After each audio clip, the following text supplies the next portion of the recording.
Buenas noches, bienvenidos a Dimensión Uruguay. Este programa se lo dedicaremos a hablar de qué hace el Uruguay con la basura que produce. ¿Está bien hablar de basura o es un término despectivo? Deberíamos hablar de residuos. ¿La sociedad uruguaya siente responsabilidad sobre los desechos que genera? Para darles un ejemplo, las plantas clasificadoras, la mitad de lo que reciben lo tienen que tirar. No sirve porque el reciclaje fue mal hecho. Vamos con el primer informe y luego en la entrevista la invitada será la química farmacéutica Ana Luisa Arocena. Por día, en Montevideo, se recogen unas 2.000 toneladas de residuos. 1.000 corresponden a domiciliarios, otros 1.000 a no domiciliarios. Sin embargo, a las plantas de clasificación de la capital, por mes llegan 350 toneladas de material clasificable. La cantidad es baja si se tiene en cuenta que cerca de la mitad de los residuos domiciliarios son potencialmente reciclables. Según un estudio de 2013, 40,95% de los residuos domiciliarios son materia orgánica, 22,62% es papel y cartón y 15,87% es plástico. En Montevideo hay 4 plantas que clasifican los residuos que se levantan de los cerca de los 1.000 contenedores que reciben material reciclable. Allí preparan para vender papel y cartón, plástico, metales, vidrios y multilaminados. Y ya le damos las buenas noches, la bienvenida a Ana Luisa Arocena, un gusto recibirla, decíamos química farmacéutica, vicepresidenta de la Cámara de Empresas Gestoras de Residuos, emprendedora y mucho más. Bienvenida, un gusto recibirla. Muchas gracias, Ana María, por invitarnos. Esta idea que nosotros planteamos, si la basura, hablar de basura es un término despectivo o en realidad hay que hablar de residuos.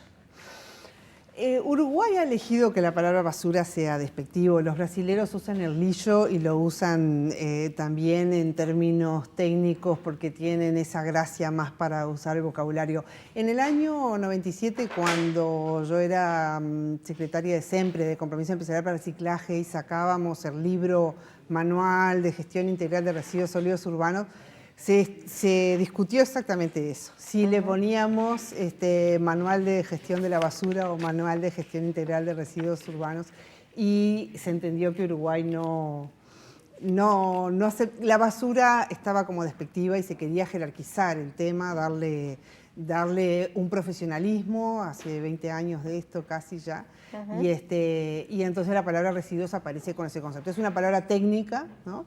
Pero basura es aceptado igual. Yo digo que yo soy basuróloga. Porque también provoca, porque precisamos provocar para que este tema emerja de abajo de la alfombra. Y entonces hay que hablar de él. Gracias a ti por estar hablando de él ahora. Yo sé que es una pregunta la que planteamos en el programa que puede parecer muy genérica. ¿Qué hace Uruguay con la basura o con los residuos que produce? ¿Una primera respuesta? Bueno, una primera respuesta es que mayoritariamente lo entierra. Controlada o no controladamente, pero mayoritariamente lo entierra controladamente. O sea, en sitios de disposición final, es la palabra técnica, los vertederos, los enterramientos. También todavía tenemos sitios de vertidos clandestinos, no controlados. Y el desparramo de vertidos por las calles, que es algo que nos choca a todos, pero hasta ahora no hemos sabido dominarlo. Y luego hay un reciclaje, hay también un reciclaje, o sea, los basurólogos cuando hablamos de reciclaje hablamos de transformación de materiales, ¿no? Por ejemplo, creo que popularmente se usa la palabra reciclaje para mucho más cosas que lo que cuando la usamos en técnico decimos es la transformación. También se hace compostaje cuando estamos transformando los residuos bioputrescibles o biotransformables en humus, en compost.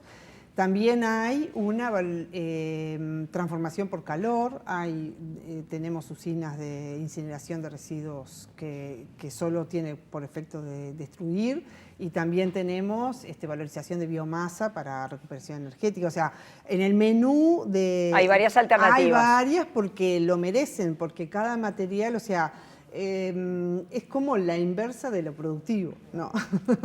Precisamos, no tantos, pero sí precisamos un menú de alternativas tecnológicas para poder hacer una gestión adecuada de los residuos.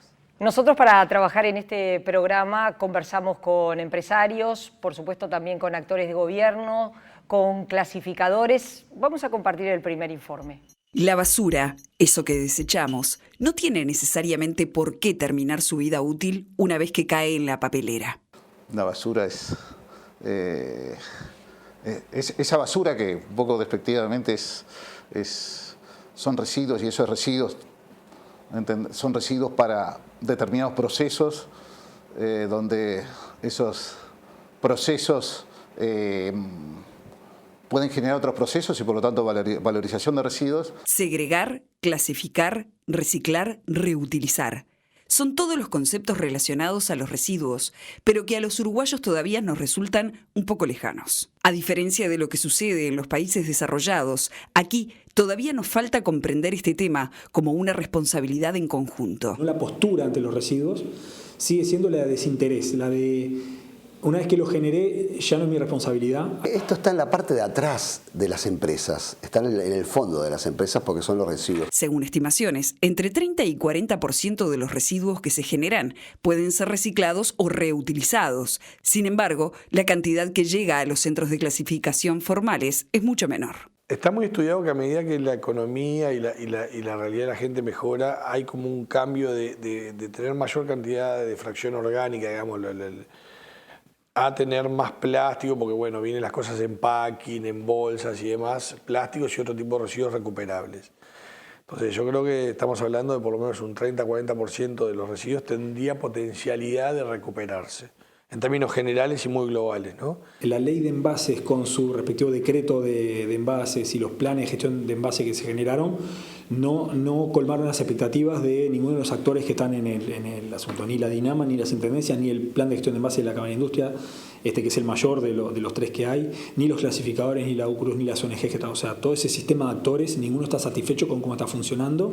La realidad es que lo que se recupera es poco. El volumen que se maneja específicamente de los envases alcanzados por esta ley es entre 68.000 y 80.000 toneladas por año. O sea, un número muy grande para la cantidad que reciben las plantas. Las plantas reciben cantidades que son marginales. Ante estas experiencias, los expertos y autoridades en el tema entienden que no puede haber éxito en ninguna política que se aplique hasta tanto no se cambie el concepto que tiene la población sobre la gestión de residuos. Falta compromiso social, sí, pero en toda la cadena de toma de decisión, ¿no? Desde el presidente de la República hasta el niño que asista a la escuela o al jardín. Sí, en toda esa cadena de estamentos de la sociedad.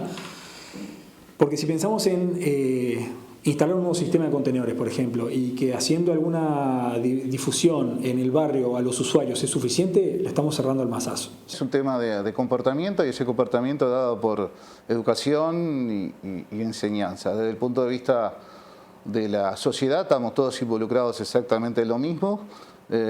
Al faltar comportamiento y enseñanza y educación se hace más difícil. Aquí hay mucha falta todavía en lo que tiene que ver con la comunicación y con la educación. Es un tema que lamentablemente en nuestro país está demasiado verde, está en sus momentos incipientes, y creemos que para eso es vital que el tema digamos, cruce transversalmente en lo que es la sociedad. Bueno, ya teníamos muchas opiniones. No sé si la palabra se puede decir sorprendente, que la mitad de lo que llega para la clasificación no se pueda clasificar precisamente porque el reciclaje estuvo mal hecho. Eso, hay un problema de actitud de la gente, hay un problema de falta de educación, de conocimiento del tema. A mí no me sorprende en tanto de que el mundo tiene ya mucho escrito sobre el vínculo entre el trabajo con el usuario y la comunicación y los mensajes y las tecnologías operativas, ¿no? Y nosotros creemos que Uruguay no ha invertido en esa comunicación, no ha habido un plan sostenido, no un plan, una estrategia de comunicación sostenida. Y el que no la ha habido, podemos discutir mucho o evaluar mucho por qué no la ha habido, fundamentalmente razones económicas sin duda van a aparecer, pero también hay razones también de que quizás nos hace falta un convencimiento de que precisamos esa... es muy fácil escuchar actores políticos, operadores, etcétera. El uruguayo es sucio, ¿no? Como resolviendo el problema y yo no puedo hacer nada porque el uruguayo es sucio. Claro. ¿No? Y eso es estrictamente mentira. ¿No? Porque además hay distintas realidades en el país, ¿no? Sin lugar a dudas. Es mentira, los uruguayos, ¿qué es ser sucio? O sea, hoy puedo decir sí que la ciudad está sucia, ¿no? O que no está suficientemente limpia para lo que deseamos, para lo que aspiramos. Pero lo que yo digo es el uruguayo está teniendo la respuesta al estímulo que ha recibido. ¿Ah? Entonces, creo yo que estamos en este momento, el sector de actores clave está en este momento en plena trabajo y discusión de ese tipo de preguntas que hoy hacías, ¿qué tenemos que hacer? ¿No? Y espero, ansío, que luego de eso venga la etapa de comunicar qué hay que hacer, ¿no? El punto es que el qué tenemos que hacer no es sencillo de decirlo. A veces las noticias no son preciosas de acuerdo a la fantasía de todo esto lo vamos a reciclar. Hay que pedirle a la gente que trabaje y muchas veces desde eso cuesta decirlo. Quizás quizás o no, o sin quizás hay que sancionar a quien haga mal. O sea, hay que poner a andar con mucho más intensidad de lo que hasta ahora lo hemos hecho, un engranaje que lo conocemos en otros sectores, lo hemos vivido para el tabaco, lo estamos viviendo para la seguridad vial, lo vivimos hace muchos años para los teléfonos públicos, unas campañas brutales cuando los teléfonos públicos existían y se rompían y se... Esas dos campañas que menciona, por un lado la del tabaco, por otro lado la del tránsito, va acompañado como de ambas cosas, ¿no? Como una conciencia ciudadana de la importancia y por otro lado una campaña de difusión fuerte, importante, sí, importante. De poner todas las baterías ahí. Sí, y a todos los niveles, obviamente la educación es clave, pero también es al usuario, ¿no? Un poco el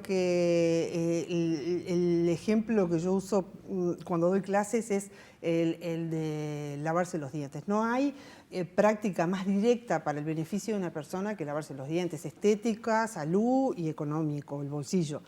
Y sin embargo, a los humanos nos tienen que decir durante como 15 años por lo menos, más de una vez por día, hagan la cuenta, lávate los dientes, lávate los dientes, lávate los dientes para que lo hagamos en automático. Habrá alguno muy despierto que arranca mucho antes, pero en promedio estamos... Y con los residuos no tenemos esos beneficios directos, ¿no? Entonces hay que además agregarle a esa dificultad, entonces hay que estar constantemente diciéndonos, haga las cosas bien. Entonces, ¿qué es hacer las cosas bien? ¿Qué es poner un residuo bien colocado en el naranja cuando estamos en el municipio B? ¿Y qué es poner hay carteles en los contenedores, pero no es suficiente, lo estamos viendo que no es suficiente. Más allá de que se suman en la gestión de residuos, se nos suman problemáticas que no nacen en el hecho de generar residuos, pero sí se suman, como es temas de pobreza y de personas viviendo de esos residuos, entonces eso complejiza la situación y complejiza las soluciones, ¿no? Nosotros estuvimos en Felipe Cardoso, recién lo veíamos, era parte del informe, y estuvimos recorriendo y hablamos con Raúl Blengio, que es el director de este sistema de disposición final de recursos. Felipe Cardoso, como lo conocemos más aquí en la capital del país. Vamos a ver lo que él nos decía. Unos pocos hace a veces que parezca que los sistemas fallan. Si eso nosotros o la Intendencia está tratando de controlar permanentemente, y cuando digo tratando porque esto es una teoría, uno nunca sabe en qué momento alguien no va a ser respetuoso. Allí tenían. Claro. También el tema de lo que hablábamos, ¿no? Del conocimiento y la difusión. ¿Cuántas personas saben que en las grandes superficies están los contenedores verdes, Exacto. por ejemplo? Realmente la gran mayoría de las personas estoy segura que no lo saben. No tenemos instrumentos para medirlo, no se ha invertido en esa medida, pero podríamos hacer una encuesta de, bueno, ¿quién conoce el plan de gestión de envases? Que Federico Barrera mencionaba que se da por no satisfecho. Es decir, en el mundo de la basurología, o sea, ya hay un grupo de indicadores que están establecidos para minutos de radio, minutos de televisión, metros cuadrados de diarios, etcétera, con el cual uno puede llevar un indicador de inversión en comunicación y ir evaluando medidas. Nosotros estamos lejos todavía de hacer esas inversiones. Estamos en las inversiones básicas de tecnología operativa y no se internaliza bien de que la inversión en comunicación es igual de importante que la del camión. Claro. Que invertir en camiones, claro. ¿Qué países pueden ser modelos o qué ciudades del mundo pueden ser modelos para lo que se haga en el Uruguay? Bueno, buena pregunta y desafiante pregunta. Es decir, hay un eslogan en la gestión integral de residuos, es que no hay modelos. Es decir, no hay recetas más bien. Modelos sí, no hay recetas.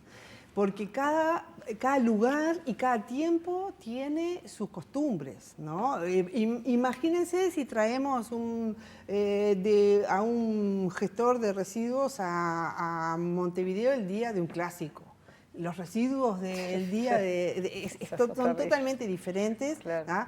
Hay aspectos religiosos que determinan los residuos, hay aspectos geográficos, climáticos, culturales, de todo tipo. Entonces, no existen recetas, sí hay modelos para inspirarse. Yo creo que no tenemos todavía, yo no podría enseñarte con un dedo quiero ser iguales a fulanos, ¿tá? Porque o les veo éxitos, pero tienen mucho más dinero que nosotros. Claro. Sería inalcanzable. O les veo éxitos, pero tienen otra cultura brutal. En Uruguay hay buenos ejemplos que podemos mirar, ¿no? Tenemos la región de Colonia en su foco de Colonia Valdense, tiene resultados destacados, ¿no? Tiene resultados destacados y entonces mucha gente dice, no, pero eso no cuenta porque lo que pasa es que ellos son de una cultura especial. Y con eso otra vez ponemos un manto de negativismo donde no es factible, donde parecería como que no somos capaces de tener una buena relación con los residuos, que es lo que yo un día decidí trabajar para romper con los hechos y con la educación. No, los uruguayos somos capaces. Lo que pasa es que precisamos metodologías, conocimientos, comunicación. Absolutamente somos capaces. Tenemos que demostrárnoslo. Todavía estamos con el debe, todavía estamos trabajando, pero hay que ir en ese sentido. Bueno, hablamos con Alejandro Nario, que es director de Medio Ambiente, además es de Colonia Valdense. Hablamos de las multas. ¿Sirven o no sirve eso de ponerle multas a la gente? Yo soy convencido de que además de las políticas de comunicación, educación ambiental, en cierto momento hay que aplicar el garrote ambiental. Para hacer el cambio de chip, el cambio cultural. Yo siempre digo y pongo el ejemplo, y una cosa que pienso mucho, es el cambio que significó el tema del cigarro, ¿no? Claro. Bueno, ponía el ejemplo del cigarro, sí. Pero si uno se pone a pensar que no es lo mismo con el tránsito, pero en el caso del cigarro no fue necesaria tanta aplicación de tantas multas, sino fue conciencia de la población y campañas también. Campañas, mucha campaña, hubo mucha sí. campaña. Bueno, no, porque en el tránsito hay de todo, hay fuertes multas, hay mucha sanción, hay fuertes campañas, hay todo. Sí, es verdad. No, digo decir. Sí. Bueno, Para los residuos vamos a precisar todos esos niveles. Si estamos precisando, o sea, yo también otra vez voy al conocimiento, a la bibliografía, las sanciones están siempre, es un capítulo, ¿no? Siempre va a haber, es decir, un profesor canadiense hace muchos años, él me decía, si usted no tiene instrumentos de esas encuestas, por ejemplo, para medir, y etcétera, que piense siempre la población en 3 grupos. El grupo proactivo que le va a estar demandando la práctica más correcta, porque es el que, entonces, que yo entiendo, por ejemplo, que es con el que hoy se alimentan los contenedores de las grandes superficies. Es la gente que proactiva, ¿no? El grupo que te sigue, tú le das un buen mensaje, le pusiste el recipiente correcto y cumple. Y para el tercer grupo que tenés que pensar la sanción, ¿no? Es el reactivo, ¿no? Inclusive hay un macaquito que se usa mucho en residuos, que es que, bueno, un mismo instrumento tiene la zanahoria adelante y el bastón atrás, ¿no? Las dos cosas se precisan para estos hábitos que hay que internalizar. Con Nario luego también hablamos de precisamente todo el desconocimiento que existe de lo que hay que hacer. Primero hay que diseñar el sistema en el cual la gente sepa qué es lo que tiene que hacer. Hoy no pasa eso, hoy la gente no tiene claro lo que tiene que hacer. Muchas veces pasa con los sistemas de contenedores que va y están llenos con otra cosa. O sea, hay que diseñar el sistema para que lo pueda hacer efectivamente, ¿no? Y bueno, cuando hablamos de la basura, hablamos del tema económico, pero también hay que hablar del tema social. Hablamos también del aspecto ambiental, pero conlleva todo un tema social.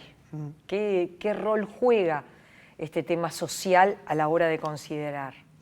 Bueno, varias dimensiones sociales, ¿no? La dimensión social del concepto de la responsabilidad que tenemos, que es nuestra responsabilidad. Nosotros somos los generadores de residuos. O sea, se habla que el generador de residuos es aquel que toma la decisión de que aquello que posee no lo quiere más, no le es útil.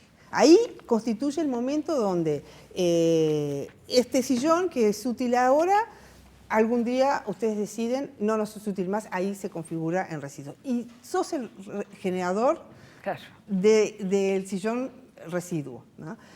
Y soy responsable porque ahí se aplican los principios internacionales del que contamina paga. Yo no estoy contaminando de entrada porque este sillón yo lo decrete residuo, pero sí soy un potencial. Si yo este residuo lo tiro en la esquina acá de Boulevard Artigas, voy a hacer una contaminación visual por sobre todas las cosas primero, ¿no? Y entonces tengo el potencial de ese daño y entonces decimos el que contamina paga, el generador es el responsable y tiene que actuar. Después delega tareas. No somos capaces, como generadores, de operar, manejar, gestionar adecuadamente todos los residuos que generamos. Entonces ahí viene todo un despliegue de normas que precisamos que estén claras y fuertes para despliegue de responsabilidades desde el generador, porque además una cosa es el generador cuando yo estoy en el domicilio, otra cosa cuando estoy en la vía pública, que bueno, hoy tenemos una ley que cubre esas dos, otra si estoy en la industria, si estoy en este canal, si estoy en la playa. En una playa, en un hospital, en distintos roles, soy distintos tipos de generador de residuos y se organiza esa responsabilidad de diferentes modos, con distintas posibilidades. Nadie, hoy es claro, por ejemplo, que los residuos generados en una industria, el responsable es la industria, ¿no? No es tan claro en residuos generados, por ejemplo, en una calle con artículos que empiezan a sofisticarse y, por ejemplo, ahí vienen los envases y entonces, bueno, el generador sigo siendo yo. El mundo ha desarrollado conceptos para extenderle la responsabilidad mía a quien me lo vendió, ¿no? Claro. Que es un poco bueno, lo que Uruguay ha elegido, la ley de envases para las baterías plomo-ácido, últimamente para los neumáticos, para los residuos de envases de agroquímicos a nivel agropecuario. Vamos a hacer una pausa y seguimos conversando.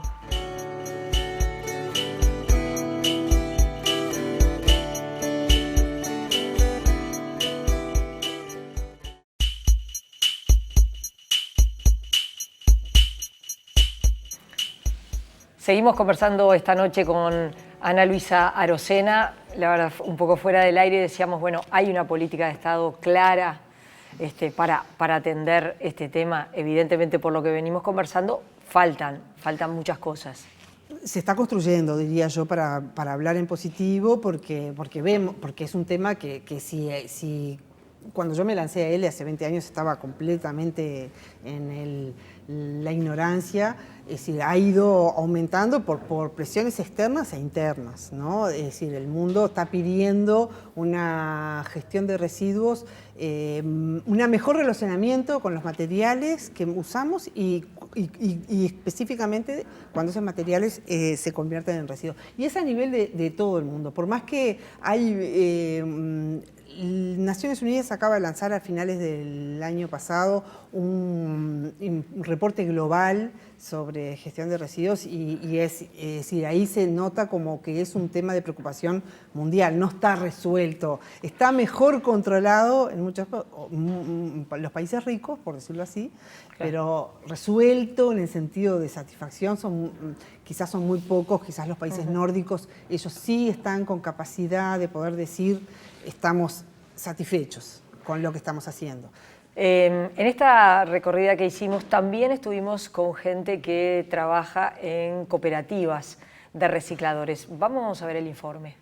Además de los aspectos económicos y medioambientales, la disposición de residuos tiene un aspecto social que no debe dejarse de lado. Mucha gente que vive de la basura, en condiciones que no son aceptables desde el punto de vista sanitario, personal y demás, pero que su método de supervivencia es ese y uno no puede desconocerlo cuando plantea una solución. Todos los planes que se han propuesto sobre clasificación de residuos se topan con el enfrentamiento de los clasificadores informales. Nosotros le damos mucha importancia a este tema porque si no lo solucionamos, en realidad yo agarro 500 clasificadores, los pongo dentro de la planta, pero se me generan 500 de nuevo.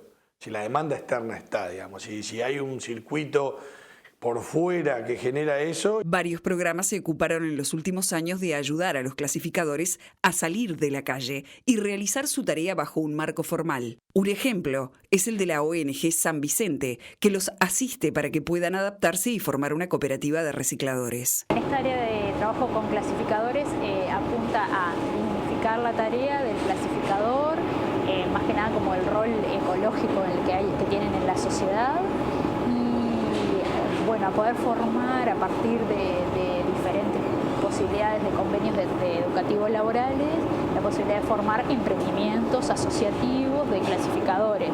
Una de esas cooperativas está formada dentro de Montevideo Shopping y se encarga de clasificar, procesar y vender los residuos de todo el centro comercial. Sale como una necesidad de gestionar esos residuos que veíamos que tenían algún valor y permanentemente dándonos cuenta de que se estaba perdiendo. Como comenté hace un rato, el shopping genera grandes volúmenes de cartón, el cartón tiene un valor interesante en el mercado, además de nylon y de orgánicos y otros elementos, latas, vidrios y qué sé yo. Pero el cartón es lo central. Eso no solamente perdíamos el ingreso de la venta de ese producto, sino que había que pagar para ir a llevarlo a las usinas. En esta cooperativa reciclamos cartón, papel, color, papel blanco, botellas, aluminio y nylon. El cartón es el más fuerte, pero durante una cierta hora trabajamos con el cartón y después otra parte del turno procesa todos los fardos en los horarios más tranquilos. Es lo que sale de adentro del shopping, de cada local, de las tiendas, de McDonald's, de la plaza de comida, o sea, de los restaurantes que hay acá. Las historias de Mónica y Laura son solo dos ejemplos que demuestran que se puede encontrar una alternativa para los clasificadores informales de la ciudad. No fue fácil, fue difícil organizarme, organizar a mi familia. Nos costó. Y bueno, pero acá estoy. Lo primero costaba por el lugar que es y todo, ¿no? Digo, si bien nosotros veníamos de eso, nos costaba. Hoy en día nos acostumbramos, en primer lugar, a la basura del local. Mucha gente te la trae limpia, prolija, mucha gente te tira todo en la misma bolsa. pero sí, nos acostumbramos. Muchas veces por estar en la basura o con los residuos, quizás socialmente se los considera como alguien que no tiene valor por estar cerca de cosas que es lo que nosotros desechamos, ¿no? La sociedad. Y entonces lo que hacemos es tratar de que valoricen, de que realmente tengan el lugar más digno por lo que están haciendo, que en realidad nos ayudan a todos ambientalmente, ¿no? Si salís a la calle es porque no encontrás nada mejor, no estudiaste, no te preparaste. Entonces, bueno, uno de pronto se agarra de lo que uno puede. Lo que puede de pronto es la calle. Pero hoy la calle no da nada y estaría buenísimo que muchas personas se pudieran agrupar y trataran de salir adelante de esa manera. Bueno, allí tenían lo que decía la clasificadora, ¿verdad? Que no es fácil organizar a la familia, ¿no? Una cosa es trabajar de pronto en el ámbito familiar, con los hijos alrededor. Uno cree que tiene que haber algo mejor, como lo creía ella, pero después cómo haces, ¿no? Está muy bien decirlo, después cómo lo instrumentás, ¿no? Salir de tu casa, ir hacia otro lugar, como en este caso Montevideo Shopping, ¿no? Y poder hacer esta tarea, ¿no? Si tendrá un peso social importante el tema. Lo tiene.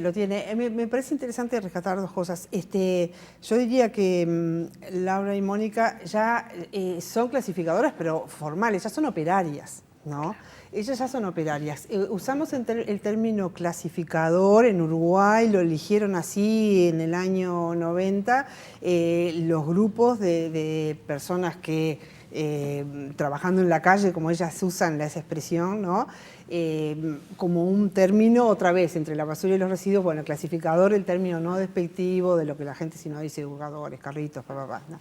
Ellas ya no son ese rol, ellas ya están integradas a un sistema formal de gestión de residuos que podrá mejorar, siempre hay cosas para mejorar, pero ya hicieron ese paso que implica, y entonces voy a la otra cosa que quería señalar, romper con esas costumbres de la informalidad, que es esa flexibilidad, esa productividad según yo me la marco, según mis necesidades, que a su vez, que entonces todo eso es ventaja, pero que a su vez me deja muy vulnerable a bueno, los vaivenes del mercado, los precios, no tengo nadie que me ampare y además... Sí, ella lo decía, ahora en la calle no hay nada, ¿no? Claro, exacto. Y además arrastro en esa, bueno, niños trabajando, condiciones precarias, etcétera, etcétera. Respecto, sí. No, que hay un tema que me parece muy importante ponerle palabras, que es que la gestión de los residuos no tiene capacidad de solucionar los problemas de pobreza. No, es decir, es una oportunidad pero no tiene capacidad de hacerlo. Y entonces a veces eso puede ser un factor de fracaso cuando pretendemos que con la gestión de residuos, o sea, y creo que en la construcción de política pública que el país está en este momento dándose, hay que pasar a aclarar, no tener miedo a hablar de esos temas de, bueno, ¿a qué queremos servir? ¿No? ¿Vamos a atender objetivos ambientales? ¿Vamos a atender objetivos sociales? Bueno, creo yo que el sentido común dice que queremos atender una solución de compromiso entre lo ambiental, lo social y lo económico, y cuál es el punto para Uruguay, ¿no? Respecto a los clasificadores informales, porque también hay que señalarlo, lo vemos a lo largo y ancho en la capital del país, ni que hablar, lo veíamos cuando íbamos camino a Felipe Cardoso. ¿Cómo ves esa realidad, ¿no? ¿Ensucia más la ciudad? ¿Perjudica inevitablemente desde el punto de vista social? Sí, es contradictoria. Es contradictoria. O sea, tenés el clasificador profesional, por decirlo así, aunque suene ridículo, que sí, evidentemente hace que canaliza materiales que si no irían al vertedero, al sitio de disposición final, a Felipe Cardoso, y los canaliza a una reindustrialización. Y entonces allí hay un valor, como decía Arlene, son agentes ecológicos, etc.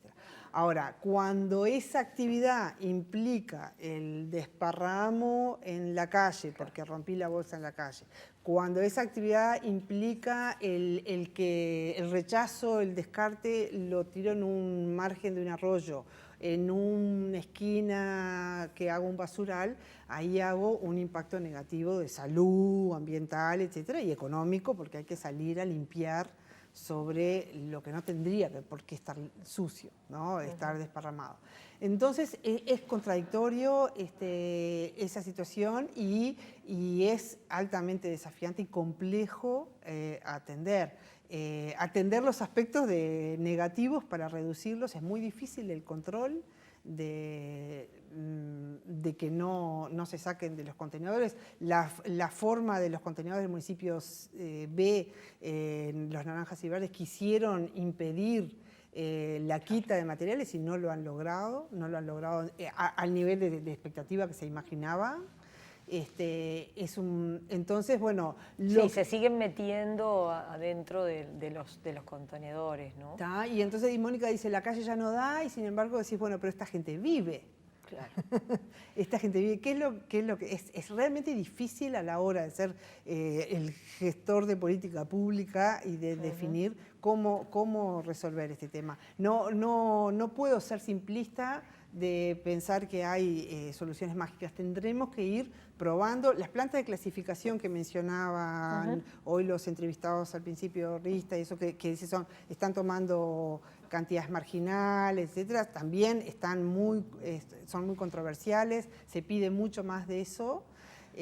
Si nos toca aprender mucho más y hacer más cosas, eso sin lugar a dudas. Ahora, entiendo yo que el camino de participación pública, de muchísimo diálogo y de hacer, es el que tenemos que estar haciendo, y que parecería que estamos al menos en ese camino de ensayo y error, que creo yo que como uruguayos hago una autocrítica que empezamos tarde. Y entonces empezamos, por ejemplo, con respecto a Brasil, empezamos muy tarde con respecto a otros, que hoy me preguntabas de los países de la región, ¿no? Bueno, en Felipe Cardoso, con Raúl Blengio, hablábamos de las responsabilidades de la sociedad. Somos nosotros los responsables, nosotros los ciudadanos, al dejar esa basura, que tiene un valor para terceros, y ellos a través de generaciones siguen sacándole ese valor que nosotros no vemos. Otro tema que planteamos a los entrevistados, y también te lo vamos a trasladar a ti, es si la basura es un buen negocio. Primero vamos a ver lo que nos decían. Yo creo que hay muchos mitos asociados a la basura. En términos generales, no es un negocio, hay que poner plata. Obviamente que hay algunas corrientes de residuos que te pueden generar valor, pero claro, cuando vos ves la totalidad del sistema, es claramente deficitario. O sea, el gestionar los residuos hoy en día cuesta dinero. No hay ningún sistema milagroso que uno mete toda la basura de una ciudad y logra beneficiarse. Si no, ya lo estaríamos viendo. Si hay que colocarlo en un sí o un no, yo diría que no. ¿Por qué? Porque los costos de recuperación de residuos o de manejo de los residuos siempre, inclusive en un momento donde los materiales postconsumos o las materias primas están altas, siempre el costo de toda la cadena de manejo, pues no estamos hablando de un eslabón. Si agarras un eslabón, capaz que sí. Si agarras toda la cadena, el costo de la cadena es siempre bastante superior al valor de los materiales o a lo que puedes recuperar con la venta de materiales eventualmente. Bueno, es todo un tema, ¿no? Porque se señala que, que es un negocio millonario. Sí, eso es un mito que se escucha normalmente. Y claro, y lo que decíamos un poquito antes, decir, bueno, pero esa gente que toma esos materiales vive, o sea, lo convirtieron en una actividad económica, ¿no? Ahora, el punto es el estándar con que aceptamos hacer las cosas, ¿no? Porque si yo acepto que para reciclar vale no pagar cargas sociales, vale hacer trabajar niños, vale no respetar reglas de tránsito, vale usar predios en los cuales no pago ni por el predio, ni por la electricidad, ni por el agua, bueno, me queda un excedente económico. Pero eso con casi cualquier actividad. Claro, exacto, con casi cualquier actividad. El tema es cuando además le incorporo los costos de la recolección. O sea, tenemos que pensar que el punto de partida en residuos es materiales dispersos en el territorio, ¿no? Y cuando yo puedo valorizar un material es cuando logré convertirlos en commodities, como decimos, en materia prima, es decir, que tengo escala de toneladas, etcétera, de materiales homogéneos en los cuales ya van a poder ser útiles para un determinado proceso industrial, que los materiales mezclados es un enemigo de esa industrialización. Entonces, en el mundo eso se utiliza. Claro, se utiliza, porque los distintos lugares del mundo, con sus distintas recetas, van encontrando los modos de escalar y de aquello disperso y mezclado, lograrlo reunir y homogéneo, separado, clasificado, ¿no? Que ese todo es lo que ellos, los dos entrevistados recién mencionaban, bueno, la cadena total, ¿no? Cuando ponemos los costos de la recolección, es más barato recolectar todo junto que recolectar separado, porque tengo que tener distintos instrumentos. Entonces, me gustaría no dejar de decir que lo que pasa es que estamos viviendo, como generaciones, un proceso de internalización de costos, ¿no? De gestión ambiental. Y para ilustrar esto, quiero hacer que los televidentes piensen en su generación, en sus antepasados, que no gastaban en baños. Mis bisabuelos, el dinero que gastaban, lo máximo era que las palanganas eran de losa, o si no eran las de latón, ¿no? Y bueno, y la gente tenía sus orines abajo de la cama y después los levantaba, etc. Entonces era mucho más económico que hoy tener un servicio higiénico en tu casa, que es la parte más cara, y que además tengo que gastar agua, que antes gastaba mucha menos, y además tengo que pagar una tasa de saneamiento. Todo eso fue necesario para que, bueno, mi bisabuela murió de tifus en Pocitos, porque no estaban dadas las condiciones higiénicas, ¿no? Con los residuos estamos viviendo esa etapa, esa internalización de costos de gestión ambiental. No estábamos gastando dinero en un adecuado relacionamiento con los materiales. Mezclábamos todo y a que desaparezca mi vista. Urgente, rápido, ¿no? Y se vaya a una montaña lejos, y si puedo, mejor que no la vea esa montaña, y nadie quiere ser vecino de esa montaña, ni nadie quiere vivir al lado del contenedor. No, ni nadie, nada. Pero bueno, tenemos que, nos toca como generación dejar atrás esa práctica y internalizar los costos en dinero contante y sonante, que tendremos que pagar en cosas que antes no pagábamos y ahora hay que pagar. El presupuesto tiene nuevos rubros, ¿no? Y en mano de obra, que es la diferencia con los residuos de los orines, que casi ahora es tirar la cisterna y ya está. Acá tengo que separar, pensar, conocer los materiales que manejo. ¿Este es peligroso? ¿Qué pasa con un tubo fluorescente? ¿Qué pasa con el cartucho de la computadora? ¿Es peligroso o no es peligroso? ¿Qué pasa con el envase vacío de la pintura? Claro. ¿Qué pasa con la cáscara de papa? ¿Y dónde debiera de ir, ¿no? Es evidente en las personas que vienen de sociedades evolucionadas con ese tema que te da asco mezclar un papel con la yerba, porque ya cambiaste. Yo ya no lo soporto. En mi casa ya hay 3 tarros donde va el orgánico, el residuo, que aunque no tengo para que vaya a compostaje, igual lo sigo haciendo por educación con mis hijos, realmente el desperdicio y los reciclables. Y a mí, yo veo que alguien en el tacho de donde va la yerba y la cáscara me pone un papel y me choca horrible. Me resulta espantoso. Sí, ¿no? sin duda. ¿Cómo no te das cuenta? ¿Cómo no te das cuenta que levantar la toalla húmeda pues se llena de hongos? Es una cosa obvia. ¿Quién no se va a dar cuenta de eso? Claro. Igual los adolescentes no lo hacen, pero y hay que machacar. Y ahí viene la comunicación. Machaque. Es muy aburrido hablar de los residuos, ¿no? Es algo que no queremos ver. Los antropólogos dicen, es como antropólogos, o no sé, perdón, los profesionales dicen que es como ver nuestros fracasos, que no somos capaces de, aunque la naturaleza tiene sus residuos. Entonces, se precisa mucha energía para abordar esto y nuestra generación está muy desafiada a que tenemos que encontrar una mejor relación con los materiales. Tenemos que, hoy hacemos un uso abusivo de los materiales, hiperconsumimos y hacemos un uso descuidado de esos materiales cuando ya no nos son útiles. Ana Luisa, gracias por haber venido. Ha sido un gusto recibirte esta noche. Volvemos a conversar en cualquier momento. Bueno, gracias a ti. Nosotros hacemos una pausa y ya venimos con Gerardo Caetano.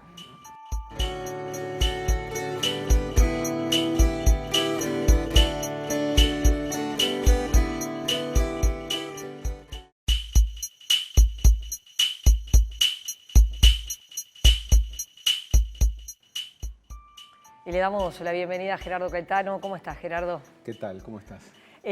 Bueno, estábamos hablando recién con Ana Luisa Arocena y en la recorrida hablamos también con Federico Baráibar de SEMPRE y él hizo referencia también a modelos de actuación. Vamos a ver lo que nos decía. Si comparamos con países europeos, está en el quintil inferior. ¿Sí? Si comparamos, agarramos una tabla de todos los países europeos, creo que hay como 30 o 40 países,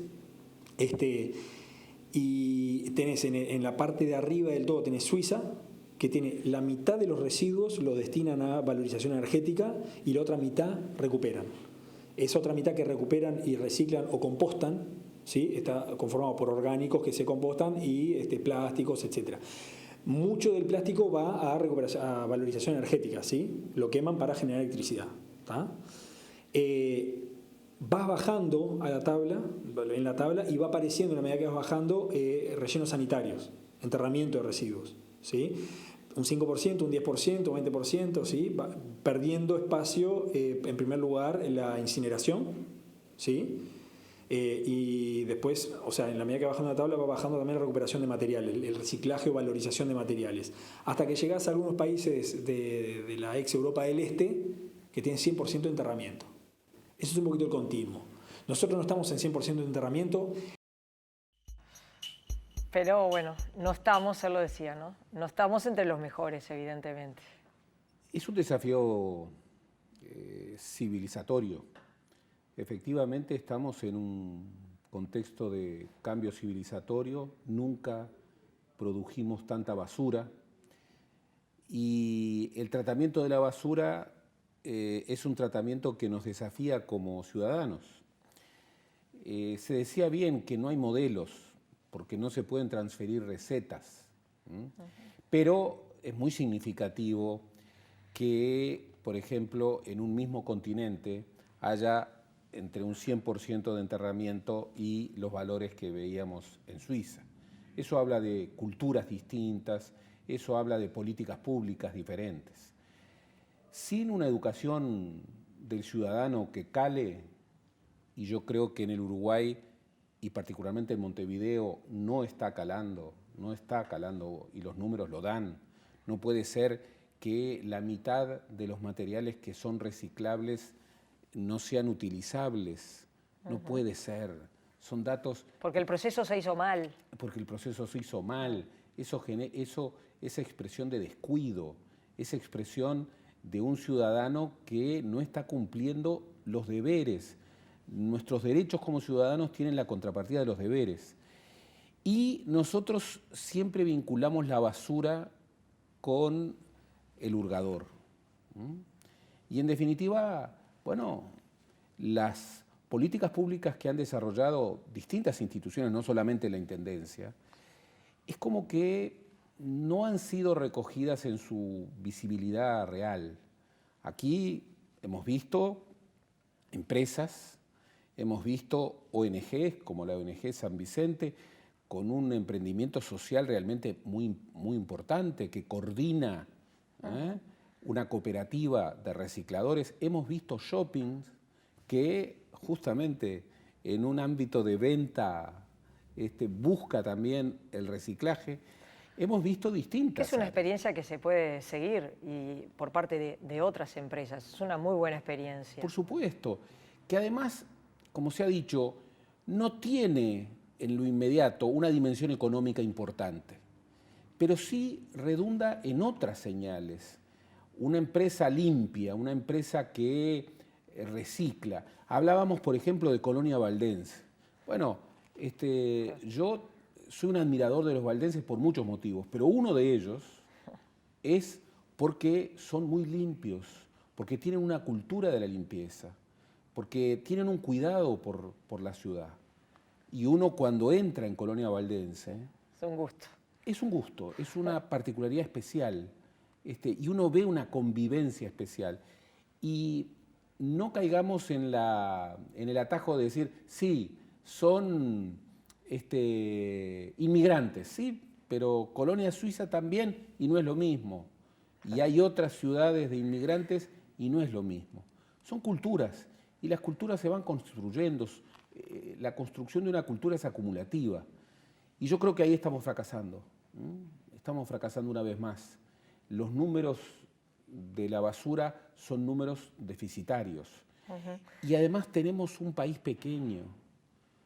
Tenemos ciudades que no son megalópolis. Tú imagina lo que es, por ejemplo, pensar en la basura de San Pablo.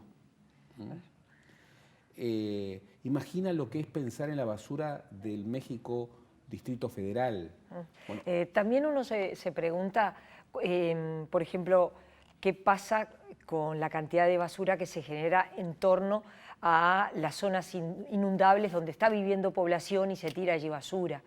¿Y por qué es que eso hace mucho menos ruido que cuando los que están desbordados son los contenedores del centro de la ciudad? Y bueno, ¿verdad? Es decir, cuando están desbordados los contenedores en el centro de la ciudad, todos ponemos el grito en el cielo. Claro. Pero cuando la gente vive entre la basura, ¿a cuántos le importa efectivamente? Es que yo siempre digo que nosotros vivimos un Montevideo de circuitos.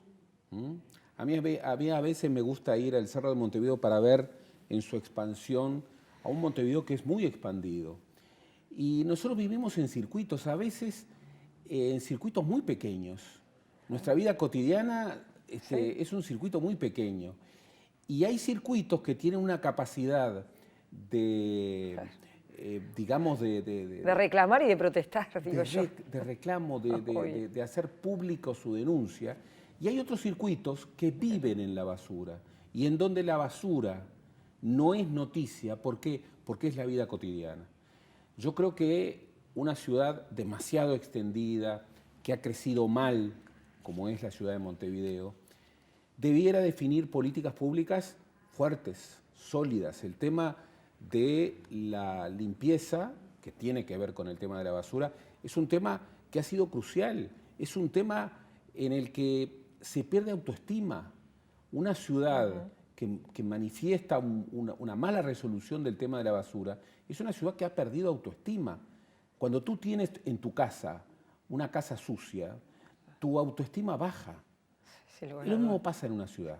Me impactó cuando estuvimos en Felipe Cardoso, que bueno, que la verdad hacía muchos años que no iba, lo vi mucho más limpio de lo que la había visto hace por lo menos unos 20 años atrás.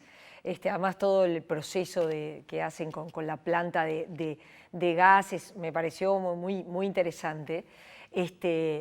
Pero me mostraba el director Blengio la parte que tenían, y justo tenía un acumulado porque los iba a mandar a remate, de los contenedores verdes vandalizados en Montevideo. ¿No? Es decir, quién no se encontró, quién no vio, quién alguna vez no tuvo la intención de decir vamos a llamar a bomberos que se está prendiendo fuego el contenedor. Eso es una rabia depositada ahí, ¿no? Es algo, realmente era impresionaba. Y esto ha ocurrido, como bien se decía, en 50 años. Nosotros en nuestra niñez no había contenedores, había el tacho de basura, claro, y venía el basurero y tiraba el tacho de basura y la ciudad estaba mucho más limpia. Y era una ciudad que en términos habitacionales no tenía muchos menos habitantes que hoy. Sin embargo, hoy tenemos una ciudad mucho más extendida, tenemos una ciudad mucho más pulverizada, mucho más marginalizada, y tenemos esta cultura, que es una cultura con poca solidaridad, con poco nosotros, que debemos justamente enfrentar. Por eso yo lo que reivindico es este conjunto de actores múltiples, empresarios, agentes públicos, activistas sociales, cooperativas, que no se dan por vencidos y que frente a un problema real, bueno, buscan articular las dimensiones múltiples de este problema. La dimensión de limpieza sí, pero la dimensión medioambiental también, la dimensión económica que puede ser relevante y la dimensión social, la dimensión de solidaridad, que es una dimensión que siempre está presente. Gerardo, gracias. Vamos a seguir con otros temas. Este programa, les recordamos, se repite los sábados a las 17:30. Nos volvemos a encontrar el próximo jueves a las 21 horas. Gracias por habernos acompañado.